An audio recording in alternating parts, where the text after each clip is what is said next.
Esta história começa nas áreas do atual Paquistão e noroeste da Índia, onde uma revolução fervilhava por volta de 3300 a.C. Enquanto os humanos em outras partes do mundo viviam em tribos e dependiam da caça, nas férteis planícies dos rios Indo e Saraswati, nossos ancestrais construíam a primeira civilização urbana planejada do mundo. Essa civilização abrangia mais de 1 milhão de quilômetros quadrados, superando as civilizações egípcia e mesopotâmica combinadas daquela época. Cidades como Harappa e Mohenjo-Daro eram as joias da coroa dessa civilização.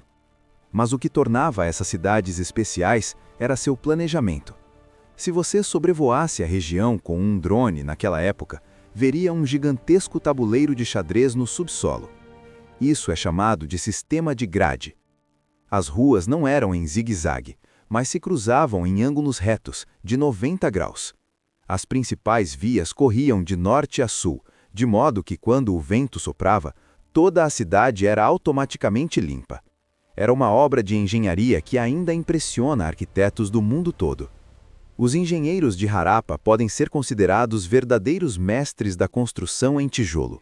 Eles estabeleceram um padrão de construção que se aplicava a todo o império, tanto no norte quanto no sul. A proporção de tijolos era exatamente a mesma em todos os lugares. Essa uniformidade é a prova mais contundente de que, mesmo há 5.000 anos, existia uma administração central forte que impunha rigorosamente esses padrões.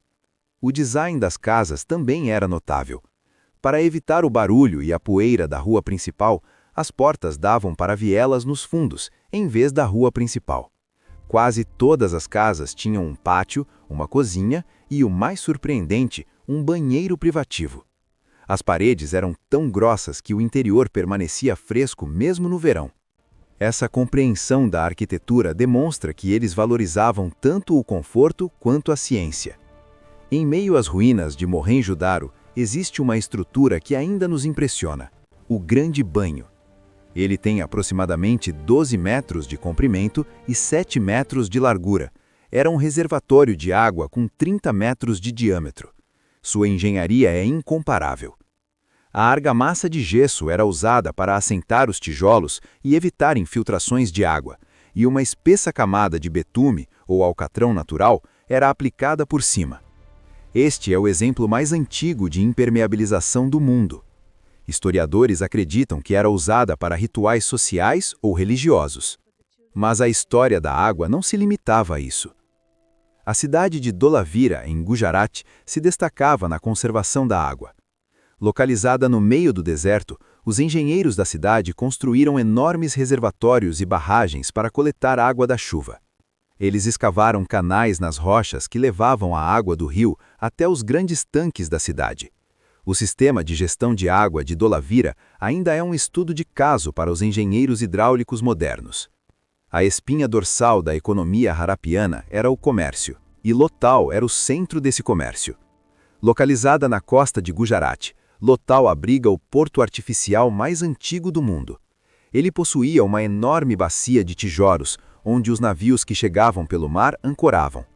Daqui, os navios harapenses transportavam mangas, marfim, contas e madeira para a Mesopotâmia, incluindo os atuais Iraque, Omã e Bahrein. Escritos mesopotâmicos antigos se referem a Harappa como Meluhá. Selos harapenses encontrados em terras distantes testemunham sua vasta rede comercial. Eles usavam pesos de pedra para pesar mercadorias. Mas o maior mistério dessa civilização ainda nos desafia hoje: sua escrita. Os harapenses escreviam em milhares de selos, cerâmicas e placas de cobre. Mais de 400 caracteres diferentes foram descobertos. Uma grande placa foi encontrada em Dholavira, com 10 letras grandes escritas nela. Talvez tenha sido o primeiro outdoor do mundo. Mas mesmo após 100 anos de esforços, não conseguimos decifrá-la. Não sabemos qual língua eles falavam. O dia em que essa escrita for decifrada, a história será reescrita. Em termos de religião, eles eram adoradores da natureza. A mais interessante é a estátua de Pashupati, que retrata um homem sentado em postura de yoga, rodeado por animais. Muitos estudiosos a consideram uma forma primitiva do senhor Shiva. O símbolo da sustiaca, o culto à figueira de Bengala e o uso do vermelhão na risca do cabelo são todos herdados dessa civilização. Uma civilização tão grandiosa e desenvolvida, que existiu pacificamente por quase 1000 anos, como terminou? Por volta de 1900 a.C., as cidades começaram a declinar. Os canais de drenagem começaram a entupir e o comércio parou. Acreditava-se anteriormente que os arianos haviam invadido a região, mas a ciência já refutou essa hipótese. O verdadeiro culpado foi a mudança climática. Imagens de satélite mostram que o rio Saraswati, em cujas margens se localizavam centenas de assentamentos naquela época, começou a secar porque movimentos tectônicos desviaram suas águas em direção ao rio Yamuna. Por outro lado, o rio Indo mudou de curso, causando graves inundações. As monções enfraqueceram, levando à seca. Quando a água deixou de estar disponível, as cidades ficaram desertas. As pessoas abandonaram suas casas luxuosas e migraram para o leste e para o sul, direção às planícies do Ganges. Elas não morreram, apenas se desintegraram. A civilização Harappa chegou ao fim, mas não morreu. Mesmo hoje, quando dizemos Namastê com as mãos juntas em sinal de respeito, quando praticamos yoga ou quando construímos pátios em nossas casas, estamos, sem querer, perpetuando essa tradição de 5.000 anos. Os harapenses vivem dentro de nós. Seu sangue e DNA ainda correm nas veias da Índia. Essas ruínas silenciosas nos lembram disso.